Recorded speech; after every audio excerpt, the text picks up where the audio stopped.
আসসালামু আলাইকুম। আজকে সর্বশেষ সংবাদ জানাবো আমি নুসরাত। প্রথমেই জানিয়ে দেব সংবাদ শিরোনাম। পাথর মেরে হত্যা রাজনীতি আর চলবে না বললেন শিবির সভাপতি। পাকিস্তানের হামলায় 23 আফগান সেনা নিহত। বাবরি মসজিদ নির্মাণ ঘিরে ভারতের রাজনৈতিক উত্তেজনা চরমে। প্রাথমিকের 32,000 সহকারী শিক্ষককে দুঃসংবাদ দিলেন গণশিক্ষা উপদেষ্টা। সর্বশেষ জানাবো ইতিহাসের সেরা নির্বাচন দেওয়ার প্রত্যয়ে এগিয়ে চলছি বললেন প্রধান উপদেষ্টা। শিরোনাম শুনলেন, এবারে বিস্তারিত। পাথর মেরে হত্যার রাজনীতি আর চলবে না বললেন শিবির সভাপতি। ইসলামী ছাত্র শিবিরের কেন্দ্রীয় সভাপতি জাহিদুল ইসলাম বলেছেন, বাংলাদেশে পাথর মেরে হত্যার রাজনীতি আর চলবে না। ফ্যাসিস্ট হাসিনা পালিয়ে যাওয়া ও গণ অভ্যুত্থানের মধ্য দিয়ে বাংলাদেশের বড় পরিবর্তন হয়েছে। শুধু তাই নয়, একটি জেনারেশনের আমূল পরিবর্তন হয়েছে।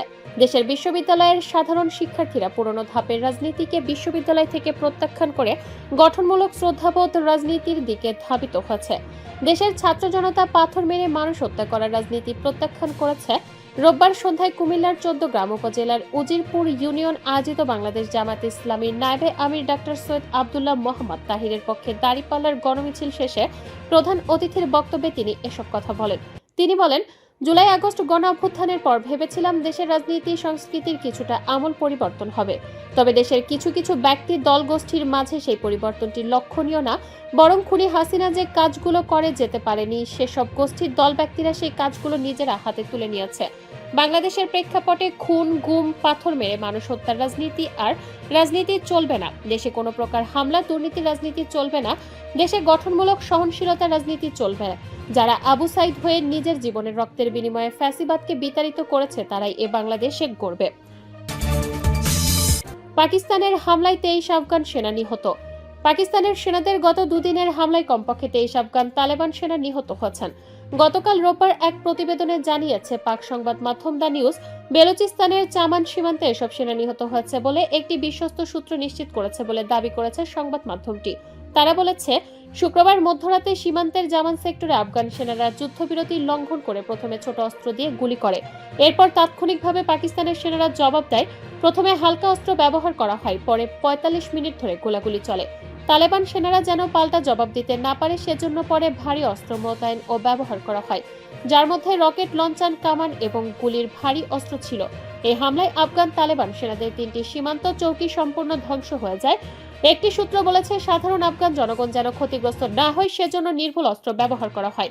প্রথম হামলার পর আফগান সেনারা জনবহুল এলাকায় চলে যায় বলে দাবি করেছে সূত্রগুলো। এরপর সেখান থেকে তারা আবার গুলি ছোড়ে। এর জবাবে ওই জনবহুল এলাকাতেও ভারী অস্ত্র ব্যবহার করে হামলা চালানো হয়। বাবরি মসজিদ নির্মাণ ঘিরে ভারতের রাজনৈতিক উত্তেজনা চরমে।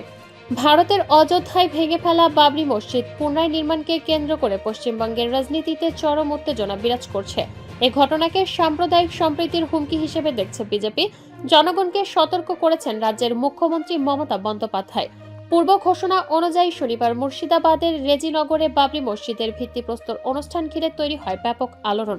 এই কর্মসূচির ডাক দিয়েছেন মুর্শিদাবাদের ভরতপুরের বিধায়ক ও তৃণমূল থেকে সাময়িক বহিষ্কৃত নেতা হুমায়ুন কবির। কর্তৃপক্ষ জানিয়েছে, ভিত্তিপ্রস্তর নির্মাণে কোনো সংঘর্ষের ঘটনা ঘটেনি। প্রস্তাবিত মসজিদের স্থান থেকে প্রায় 1 কিলোমিটার দূরে 2 স্তর বিশিষ্ট মঞ্চে দাঁড়িয়ে প্রায় 400 মানুষের উদ্দেশ্যে বক্তব্য রাখেন কবির। সৌদি আরব থেকে আগত বলে পরিচয় দেয়া 2 আলেমকে পরিচয় করিয়ে দেন এবং নারায়ে তাকবীর, আল্লাহু আকবার স্লোগানের মধ্যে ফিতা কেটে অনুষ্ঠানের সূচনা করেন। মসজিদ নির্মাণ করে নিয়ে কবির বলেন, এতে অসাংবিধানিক কিছুই নেই। উপাসনালয় নির্মাণ করার সাংবিধানিক অধিকার। বাবরি মসজিদ তৈরি হবে 1992 সালের ধ্বংসের ক্ষত মুছতেই। এই প্রকল্পকে তিনি মানসিক পুনরুদ্ধারের অংশ হিসেবে উল্লেখ করেন। নামকরণ নিয়ে হুমকির অভিযোগ করে কবির প্রশ্ন তোলেন, দেশে 40 কোটি মুসলমান, এই রাজ্যে 4 কোটি, আমরা কি একটি মসজিদও বানাতে পারবো না? তবে এই উত্তেজনা ছড়িয়ে পড়েছে রাজনৈতিক অঙ্গনেও। বিশাল জামায়াতের এই ঘটনাটি থেকে দূরত্ব বজায় রাখার চেষ্টা করেছে তৃণমূল কংগ্রেস। দলের মুখপাত্র কুণাল ঘোষ বলেন, ব্যক্তিগত জমিতে ধর্মীয় স্থাপনা নির্মাণের অধিকার মানুষের আছে, তবে এ ধরনের কর্মসূচি ব্যবহার করে ধর্মীয় বিদ্বেষ ছড়িয়ে রাজনৈতিক লাভ তোলা ঠিক নয়। তীব্র আক্রমণে নেমেছে বিজেপি। দলটির আইটি সেল প্রধান অমিত মালব্য বলেন, এই তথাকথিত মসজিদ প্রকল্প ধর্মীয় নয়, রাজনৈতিক উদ্দেশ্য আবেগ উস্কে ভোট ব্যাংক তৈরি শক্তিশালী করা। বিজেপির সাবেক রাজ্য সভাপতি দিলীপ ঘোষ অভিযোগ করেন 2026 সালের নির্বাচনের আগে তৃণমূলই সাম্প্রদায়িক পরিবেশ তৈরি করেছে। পশ্চিমবঙ্গের মুখ্যমন্ত্রী মমতা বন্দ্যোপাধ্যায় এক্সে পোস্ট করে সতর্ক করেছেন রাজ্যবাসীকে সাম্প্রদায়িকতার আগুন জ্বালানোর চেষ্টা যারা করছে তাদের বিরুদ্ধে সতর্ক থাকতে হবে। তিনি বলেন, বাংলার মাটি বিভেদের কাছে কখনো মাথা নত করেনি। প্রাথমিকের 32,000 সহকারী শিক্ষককে দুঃসংবাদ দিলেন গণশিক্ষা উপদেষ্টা। সারা দেশে 32,000 স্কুলের প্রধান শিক্ষক নেই, অথচ 32,000 সহকারী শিক্ষককে আমরা পদোন্নতি দিতে পারছি না। মামলার জন্য এটি করা হয়েছে। মামলাটি নিষ্পত্তি করার জন্য আমি সর্বোচ্চ চেষ্টা করছি। নিষ্পত্তি করতে পারলে অনেকগুলো সমস্যার সমাধান হবে, এমনটি জানিয়েছেন প্রাথমিক ও গণশিক্ষা উপদেষ্টা অধ্যাপক বিধান রঞ্জন রায় পোদ্দার। রোববার 7 ডিসেম্বর দুপুর 1টার দিকে কক্সবাজারের কুতুবদিয়া উপজেলার কৈয়ারবিল সরকারি প্রাথমিক বিদ্যালয় পরিদর্শন শেষে সাংবাদিকদের তিনি এসব কথা বলেন। এছাড়াও তিনি জানান, নতুন শিক্ষক নিয়োগের মাধ্যমে দেশের মূল ভূখণ্ড থেকে বিচ্ছিন্ন কুতুবদিয়া সহ বিভিন্ন প্রত্যন্ত অঞ্চলের বিদ্যালয়গুলোতে শিক্ষক সংকট রোধ করা হবে। এর আগে উপদেষ্টা উপজেলার উত্তরের লেমশিখালী সরকারি প্রাথমিক বিদ্যালয় এবং পূর্ব ধুরুত সরকারি প্রাথমিক বিদ্যালয়ের শ্রেণীকক্ষ, অবকাঠামো ও অফিস কক্ষ পরিদর্শন করেন। এছাড়া কুতুবদিয়ার ঐতিহ্যবাহী বাতিঘর ও সৈকত ঘুরে দেখেন তিনি। প্রাথমিক ও গণশিক্ষা উপদেষ্টা বিধান রঞ্জন রায় পোদ্দার বলেন, কুতুবদিয়ার বিভিন্ন বিদ্যালয় ঘুরে শিক্ষক সংকট দেখা গেছে। নতুন শিক্ষক নিয়োগের মাধ্যমে দেশের মূল ভূখণ্ড থেকে বিচ্ছিন্ন কুতুবদিয়া সহ দেশের প্রত্যন্ত অঞ্চলের বিদ্যালয়গুলোতে শিক্ষক সংকট দূর করতে হবে। ইতিহাসের সেরা নির্বাচন দেওয়ার প্রত্যয়ে এগিয়ে চলছি বললেন প্রধান উপদেষ্টা। আগামী বছরের 2026-এর ফেব্রুয়ারির প্রথমার্ধে জাতিকে ইতিহাসের সেরা নির্বাচন উপহার দেওয়ার প্রত্যয়ে এগিয়ে চলেছেন বলে মন্তব্য করেছেন অন্তর্বর্তী সরকারের প্রধান উপদেষ্টা অধ্যাপক মোহাম্মদ ইউনূস। রোববার 7 ডিসেম্বর সন্ধ্যায় সিসি নাসিরউদ্দিনের নেতৃত্বে নির্বাচন কমিশনের কমিশনাররা রাষ্ট্রীয় অতিথি ভবন যমুনায় প্রধান উপদেষ্টার সঙ্গে সাক্ষাতে গেলে তিনি এ মন্তব্য করেন। সাক্ষাতে আগামী সংসদ নির্বাচন ও গণভোটের প্রস্তুতি সম্পর্কে প্রধান উপদেষ্টা প্রফেসর মোহাম্মদ ইউনূসকে অবহিত করেছেন প্রধান নির্বাচন কমিশনার এএমএম নাসিরউদ্দিন। সাক্ষাৎকালে নির্বাচন আয়োজনের অগ্রগতি সম্পর্কে জানান প্রধান উপদেষ্টাকে জানান সিসি।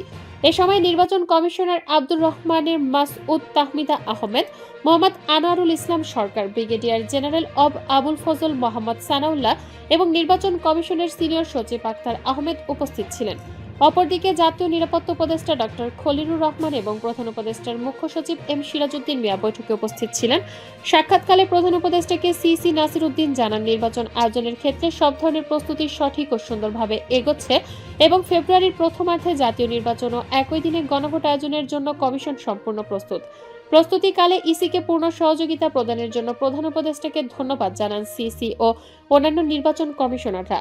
নির্বাচনের প্রস্তুতিকালে সর্বাত্মক সহযোগিতা করায় আইনশৃঙ্খলা বাহিনী ও সেনাবাহিনীর সদস্যদেরও প্রধান উপদেষ্টার মাধ্যমে ধন্যবাদ জানান সিসি। সিসি বলেন, ইতোমধ্যে নাগরিকরা নির্বাচনী কর্মকাণ্ডে নিজেদের সম্পৃক্ত করেছেন, যা দেশে নির্বাচনী আমেজ সৃষ্টি করেছে। এ সময় নির্বাচন কমিশনের প্রস্তুতিতে সন্তোষ প্রকাশ করে প্রধান উপদেষ্টা বলেন, সুষ্ঠু ও নিরপেক্ষ নির্বাচনের স্বার্থে নির্বাচন কমিশনকে সব ধরনের সহযোগিতা অব্যাহত রাখবে সরকার। তিনি বলেন, জাতির জন্য প্রতীক্ষিত এই নির্বাচনে আপনারা চালকের আসনে আছেন, আমাদেরকে কাঙ্ক্ষিত লক্ষ্যে পৌঁছাতেই হবে। প্রধান উপদেষ্টা বলেন, জাতিকে একটি সুন্দর নির্বাচন দিতে অন্তর্বর্তীকালীন সরকার প্রতিশ্রুতিবদ্ধ। ফেব্রুয়ারির প্রথমার্ধে জাতিকে আমরা ইতিহাসের সেরা নির্বাচন উপহার দেওয়ার প্রত্যয়ে এগিয়ে চলেছি।